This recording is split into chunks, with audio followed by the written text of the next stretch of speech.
Assalamualaikum warahmatullahi wabarakatuh. Halo teman-teman, kami dari kelompok A1 akan memaparkan materi mengenai siklus menstruasi. Sebelumnya, saya akan memperkenalkan teman-teman saya terlebih dahulu.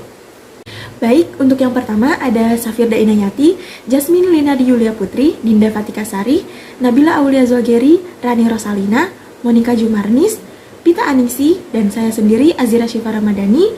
Kemudian ada Mbak Elivia Putri Melsani, Mbak Amira Ekspena Nafisa, Dea Resita, Fitri Lia Rahmawati, dan Cici Pangesti Dewi. Baiklah, langsung saja kita masuk ke pemaparan materinya. Menstruasi adalah keluarnya darah dari vagina yang terjadi sebagai dampak dari siklus bulanan. Siklus yang menjadi bagian dari proses organ reproduksi wanita dalam mempersiapkan kehamilan ini berlangsung secara alami. Nah, untuk lebih jelasnya, yuk disimak mengenai proses terjadinya menstruasi yang akan dijelaskan oleh teman-teman saya. Menstruasi adalah pelepasan endometrium atau dinding rahim yang disertai pendarahan berulang setiap bulan. Siklus menstruasi terdiri dari 4 fase. Untuk yang pertama yaitu fase menstruasi. Pada fase ini diawali dengan tidak dibuahinya sel ovum kadar hormon, progesteron pun ikut turun, sehingga akan menyebabkan peluruhan dinding rahim dan menyebabkan menstruasi. Dalam fase ini, hormon FSH dan LH dibantu dengan hormon estrogen membantu mematangkan sel telur selanjutnya. Fase ini umumnya akan terjadi di antara 3-7 hari dengan rata-rata 5 hari. Fase kedua yaitu fase praovulasi atau folikuler. Ketika ovum sudah matang, hormon FSH dan LH mengalami sedikit penurunan, sedangkan estrogen mengalami kenaikan. Seiring dengan naiknya hormon estrogen, dinding rahim pun ikut mengalami penebalan. Kedua hal ini terus naik hingga ke tahap maksimal. Kemudian fase yang ketiga adalah fase ovulasi. Setelah mencapai titik maksimalnya, hormon estrogen mulai menurun.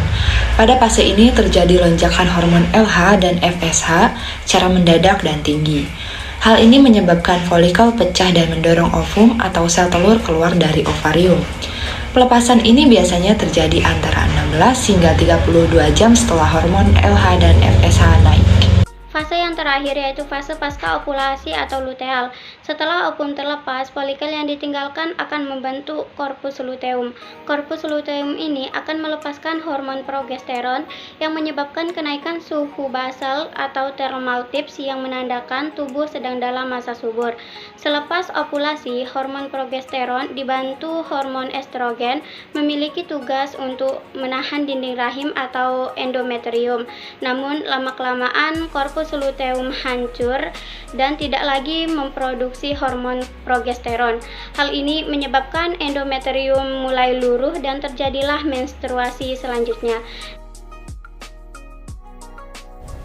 Progesteron bersama-sama dengan estrogen memegang peran penting di dalam regulasi seks hormon pada wanita.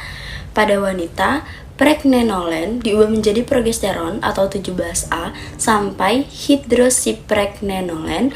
Dan perubahan ini tergantung dari fase ovulasi di mana progesteron direksesi oleh korpus luteum dalam jumlah yang besar.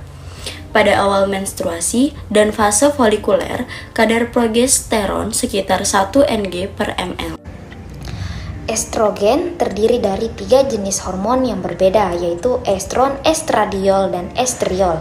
Pada wanita normal, estrogen banyak diproduksi oleh folikel selama proses ovulasi dan korpus luteum selama kehamilan. Pada saat keluar dari sirkulasi, hormon steroid berikatan dengan protein plasma estradiol, berikatan dengan transport globulin yang dikenal dengan seks hormon binding globulin atau SHBG, dan berikatan lemah dengan albumin, sedangkan estron berikatan kuat dengan albumin. Sebelum fase mid-cycle, kadar estradiol di bawah 50 pikogram per mililiter, tetapi akan terus meningkat sejalan dengan pematangan ovum. Estradiol akan mencapai puncaknya sebesar 250-500 pikogram per mililiter pada hari ke-13-15 siklus ovulasi. Pada fase luteal, kadar estrogen akan menurun sampai 125 pikogram per mililiter. Kadar estrogen meningkat pada keadaan ovulasi, kehamilan, pubertas precox, ginekomastia, atrofi testi, tumor ovarium, dan tumor adrenal. Kadarnya akan menurun pada keadaan menopause, disfungsi ovarium, infertilitas, sindroma Turner, amenorea akibat hipopituitari, anoreksia nervosa, keadaan stres, dan sindroma testikular vernisasi pada wanita. Oke, yang pertama, hipotalamus mengeluarkan adanya hormon GnRH dengan proses sekresinya setiap 90-120 menit. Melalui aliran portal hipotalamo-hipofisial setelah sampai pada hipofisis anterior, GnRH ini akan mengikat sel gonadotrop, dan juga merangsang adanya pengeluaran hormon FSH dan juga LH. Terus, kadar hormon dari FSH ini akan lebih cepat meningkat dibandingkan dengan kadar LH dan akan mencapai puncak pada fase yang disebut dengan fase folikuler. Nah, akan tetapi dia akan menurun sampai pada kadar yang paling rendah atau yang terendah pada fase praovulasi. Nah, kemudian karena adanya pengaruh peningkatan kadar estrogen, lalu akan meningkat kembali pada fase ovulasi. Regulasi pada hormon LH ini yang terjadi pada wanita selama siklus menstruasi atau selama masa menstruasi itu kadarnya dia akan meninggi pada fase yang disebut juga dengan fase folikuler, dan pada puncaknya pada fase atau pada siklus pertengahan yang tadi kita sebut sebagai mid cycle, dan dia bakal bertahan selama kurang lebih 1 sampai dengan 3 hari. Lalu dia akan menurun pada fase luteal. Nah, sekresi dari hormon LH dan juga FSH ini dikontrol oleh hormon yang bernama GnRH, yaitu singkatan dari hormon gonadotropin releasing hormone pada masa ovulasi dan onset pubertas pada masing-masing tiap individu. Sebelum menstruasi, endometrium akan menebal sebagai tempat menempelnya sel telur yang sudah dibuahi. Dalam kondisi tidak hamil, endometrium tersebut akan luruh dan keluar dari tubuh sebagai darah saat haid. Saat menstruasi, terjadi peluruhan lapisan dinding rahim atau endometrium yang sebelumnya menebal. Pada dasarnya, ada berbagai hormon yang mengatur siklus menstruasi wanita, baik yang dihasilkan oleh organ reproduksi maupun oleh kelenjar lain. Hormon-hormon tersebut antara lain, yang pertama, estrogen. Hormon yang dihasilkan pada ovarium ini berperan dalam proses terjadinya ovulasi.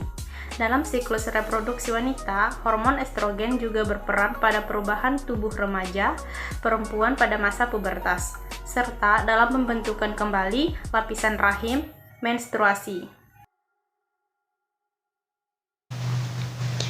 Folikel merupakan kantung cairan yang berisi oosit matang untuk membentuk sebuah sel telur. FSH merupakan stimulating hormon. Dia menstimulasi perkembangan dari folikel. Yang pertama yaitu folikel primordial. Folikel primordial sudah ada sejak bayi masih ada di dalam perut ibu. Tiap siklus ada 15 folikel primordial yang akan berkembang menjadi folikel primer. Di dalam kandungan, ketika masih janin, bayi perempuan sudah memiliki 400.000 folikel primordial.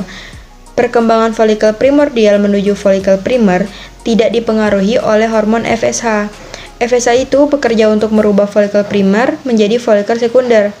Pada folikel sekunder terdapat zona pellucida yang merupakan glikoprotein yang dihasilkan oleh ovum yang berfungsi untuk menghambat sperma.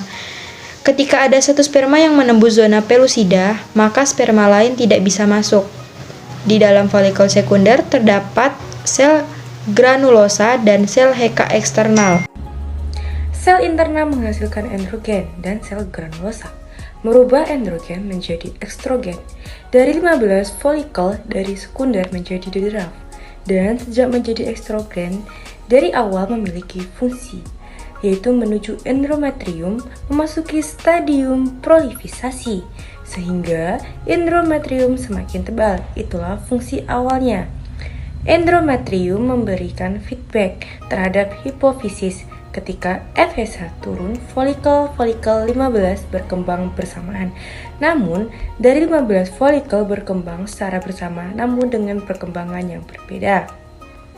Sama seperti sperma yang terkuat bisa menembus luna pellucida dan ovum juga, sama seperti itu hanya akan ada satu folikel yang isinya itu ovum paling kuat, sehingga bisa berkembang sampai menjadi folikel degraf, karena secara tidak langsung menghambat dan membunuh folikel yang lain. Dengan cara feedback estrogen ke hipofisis dan efisiennya jadi turun, sehingga folikel-folikelnya tidak berkembang. Jadi FSH ini efeknya itu dari folikel primer ke sekunder itu dipengaruhi FSH sekunder degraf. Itu juga dipengaruhi FSH tanpa FSH primer. Tidak bisa menjadi sekunder tanpa FSH sekunder. Tidak bisa menjadi degraf. Kemudian, selain menurunkan FSH estrogen ini, menurunkan mukus yang ada di serviks. Ketika mukus di dalam serviks ini turun, maka memungkinkan sperma untuk bergerak dan memudahkan sperma untuk masuk ke uterus. Nah teman-teman, itulah penjelasan mengenai siklus menstruasi. Jadi dapat kita simpulkan bahwa siklus menstruasi terbagi menjadi 4 fase, yaitu pertama fase menstruasi, yang kedua adalah fase praovulasi, yang ketiga fase ovulasi, dan yang keempat fase pasca ovulasi. Sekian pemaparan materi dari kami, lebih dan kurangnya kami mohon maaf. Wassalamualaikum warahmatullahi wabarakatuh.